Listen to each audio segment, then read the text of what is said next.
예, 방금 전해드린 윤서령 특파원과 잠깐 좀 더 연결을 하겠습니다. 자, 윤서령 특파원, 한일 정상회담을 하지 않는 이유에 대해서 일본 정부는 구체적으로 뭐라고 설명을 합니까?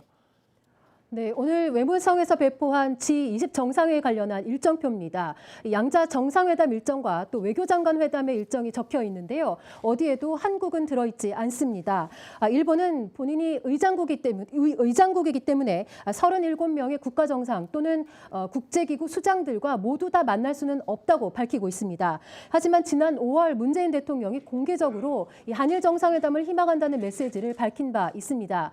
이게 거의 2달 전에 의사를 밝힌 것인데 이 정상회담 일정을 잡지 않은 것은 의도적으로 한국을 배제한 것이라고밖에 볼 수가 없습니다. 예. 특히 일본 정부는 최근 강제징용 판결과 관련해서 한국 측에 대책을 요구하면서 한일 정상회담을 연계해서 압박 수위를 높여왔습니다. 예.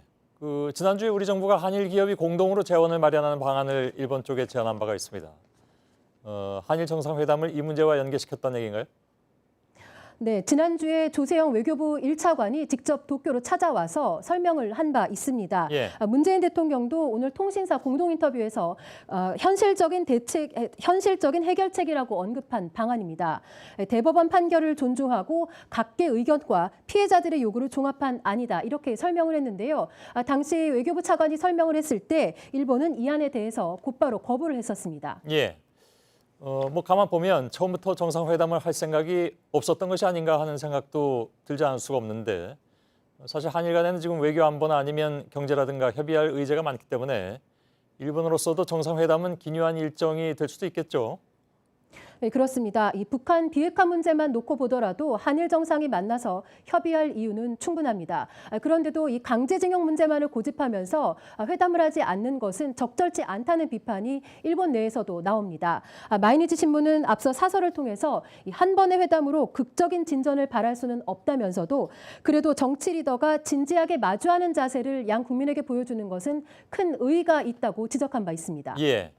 근데 좀 따져보면 이게 사실은 다음 달에 치러지는 참의원 선거를 앞두고 한일 관계를 이용하고 있다는 것, 이런 분석도 가능하겠네요.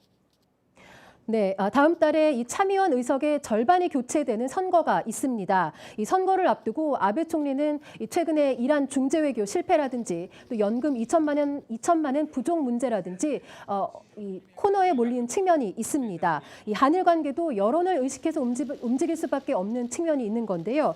우리 정부가 한일 관계 진전 가능성을 이 참의원 선거 이후로 보고 있는 것도 같은 이유라고 볼 수 있습니다. 예, 알겠습니다. 도쿄에서 윤서령 특파원이 분석해드렸습니다.